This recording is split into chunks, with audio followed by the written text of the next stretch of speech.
Welcome everybody. Today's reading is called Joseph, From Shepherd Boy to Prime Minister.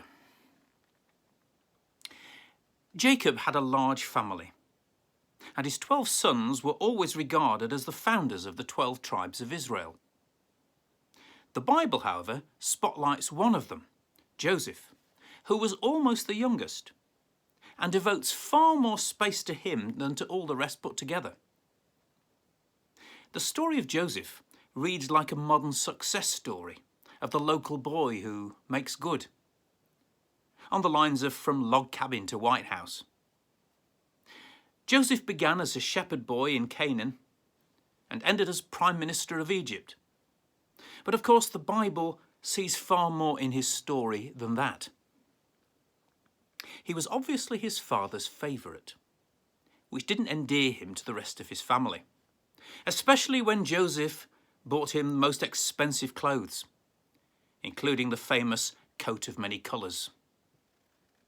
More annoying, however, was his habit of not only telling tales about his brothers, but also telling them dreams, in which he always played the leading role, while they did him homage.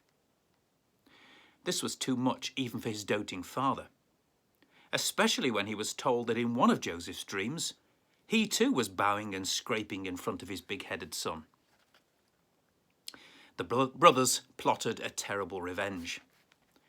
They planned to kill Joseph and throw his body into a well. He was saved from death by his eldest brother, who managed to persuade the rest merely to throw him down an empty well, hoping to put him out later. In the elder brother's absence, however, the others sold Joseph as a slave to a passing caravan, and he was carried off to Egypt. The brothers dipped his famous coat in goat's blood and pretended to his old father that the boy had been devoured by wild animals. Meanwhile, Joseph had been sold again to Potiphar, an important official in the royal court of Egypt. He soon became this man's personal servant and was so good at his job that he rose to be manager of the whole estate. Unfortunately, Potiphar's wife took a fancy to him and tried to make love to him. When he refused, she spread the story that Joseph had molested her, and the poor young man found himself in the palace dungeon. But even here, his luck didn't desert him. He was promoted charge hand over the rest of the prisoners, and his gift for telling the meaning of other people's dreams stood him in good stead when it came to the ears of the king. Joseph was able to interpret the king's dreams successfully. They meant, said Joseph, 7 years of plentiful harvests, followed by 7 years of famine. He advised Pharaoh to build great granaries to store the corn in the good years, in preparation for the lean years to come. The king was so impressed that he made Joseph his grand vizier, in charge of the country's food supply and of everything else in Egypt. So by the age of 30, Joseph, the Hebrew slave, had become second in command of a kingdom.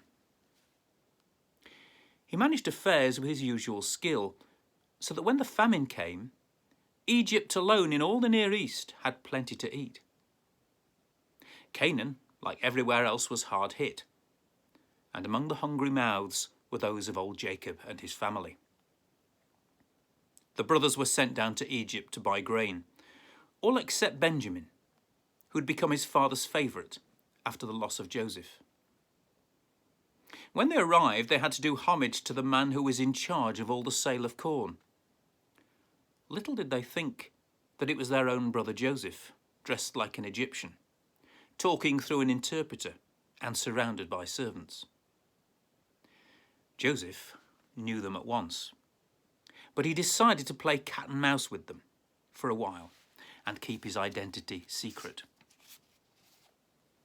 He accused them of being spies, but gave them the corn they wanted and let them go back to Canaan on condition that they returned with their youngest brother. Old Jacob at first wouldn't hear of it, but he had a starving family to think of, and the Egyptian corn soon ran out. At last he agreed to let Benjamin go. This time Joseph treated his brothers royally. But when he sent them off, he arranged that his own silver cup should be put in Benjamin's sack. And then he sent his steward after them to search their belongings. The cup was found. The brothers were brought back, and Joseph demanded that the thief should pay for his crime by becoming his slave. The brothers pleaded so pitifully that if Benjamin was not returned safe to his father, the old man would die of a broken heart. So Joseph couldn't keep up the pretense any longer. He sent all the Egyptians out of the room, and he told his brothers who he really was. Then he told them to go back and fetch their father and all their wives and families, and he would give them enough land in Goshen, east of the Nile Delta, to feed all their cattle and keep them alive during the remaining years of the famine. Pharaoh was in full agreement, and he added a lavish present for Jacob. Jacob could hardly believe that his long-lost Joseph was still alive, far less that he was head of state in Egypt. However, as much to see Joseph again as anything else, and to save the family from the danger of slow starvation, the old man decided to move with all his children and grandchildren, his sheep and cattle, from the land of Canaan to the land of Goshen in Egypt, where they all settled down happily. Joseph, meantime, as the famine continued, emptied his granaries of the corn he had stored and sold it to the Egyptians in return for their land, which then became the property of Pharaoh. When they had no more land, they sold themselves as Pharaoh's slaves. When they were all in the king's power, Joseph released the grain for sowing the fields and demanded a fifth of the harvest for Pharaoh. Before old Jacob died, he insisted that his body should be taken back from Egypt to Canaan and buried in the same tomb as his grandfather Abraham and his father Isaac. Pharaoh gave him an elaborate funeral, and his sons carried out his wishes. When it was Joseph's turn to die, he made his family promise that one day his bones should rest in the same tomb. It was the only bit of land in Canaan that belonged to them. But Joseph believed that Canaan was their real home, and that his descendants would in God's good time, return to it. Well, this splendid story must have been one of the favourite tales told by storytellers around the fire, when in later days the Israelites were masters of the land of Canaan. Archaeologists tell us that the background details which the Bible gives of Egyptian customs in those days are quite accurate, and suggest that what made it possible for a Hebrew to become Prime Minister of Egypt was the fact that for a time, between about 1700 and 1550 BC, Egypt was ruled by a dynasty of pharaohs who were not Egyptian, but of the same racial stock as the Hebrews themselves. No doubt, some features of the tale are fanciful, but there's no real reason why success stories of this kind should not have happened long ago as well as today. But of course, the Bible doesn't include the story of Joseph as an example of how to become a tycoon. Behind Joseph is the patriarchal figure of Jacob, and behind both of them is the purpose of God. Joseph's affairs prospered not through good luck, but because he was a link in the chain which binds Abraham and his descendants with Christ and the church in God's great design for the salvation of mankind. We're not expected to admire Joseph particularly. He had bad points in his character as well as good ones. On the whole, the good side of his nature is more impressive. If he had chosen to do so, he could have wreaked vengeance on his brothers when he had them in his power. Instead of that, he was content to give them some anxious moments. But nevertheless, in the end, he treated them handsomely. His love for his father Jacob and for his favourite brother Benjamin is also a mark in his favour. But what the Bible is really emphasising in this, as in all the other stories of the patriarchs, is the invincible power of God to achieve his ends. Disaster after disaster threatened to bring Joseph's life story to a sudden end. Yet he survived them all, because he was a necessary agent of God's purpose. It was through Joseph that the family of God's choice, which began with Abraham, was preserved from famine, and it was through Joseph that the people of Egypt were also saved from death by starvation. The story illustrates the role of the people of God in the world. They are to be a blessing to all the nations. And the story of Joseph reflects this theme, which is to run throughout the whole Bible.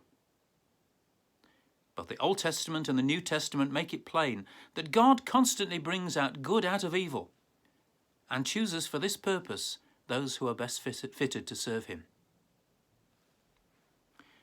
We've seen how the Bible insists that God sometimes lays his hand on most unlikely characters. Crafty Jacob was preferred to Esau, his more attractive older brother. And now Joseph, another dubious choice, turns out to be the man who is thought fittest by God to carry out his plan. There's an interesting example of this at the tail end of the Joseph story.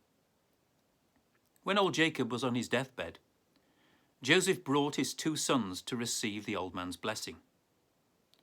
To his surprise, the old man crossed his hands and put his right hand on the younger boy's head, indicating that he would have a bigger role in the future than his older brother. Joseph thought the old man was getting blind, but Jacob knew very well what he was doing.